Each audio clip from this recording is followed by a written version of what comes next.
என்னுடைய ஆத்மா அதர்மத்தின் வழி செல்வதாகாதா?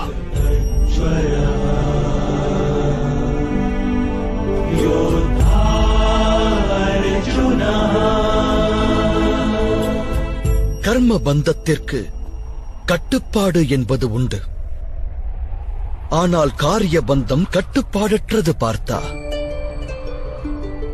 அதனால் கர்ம காரியத்திற்கு இடையில் உள்ள பேதத்தினை நீ அவசியம் அறிய வேண்டும்.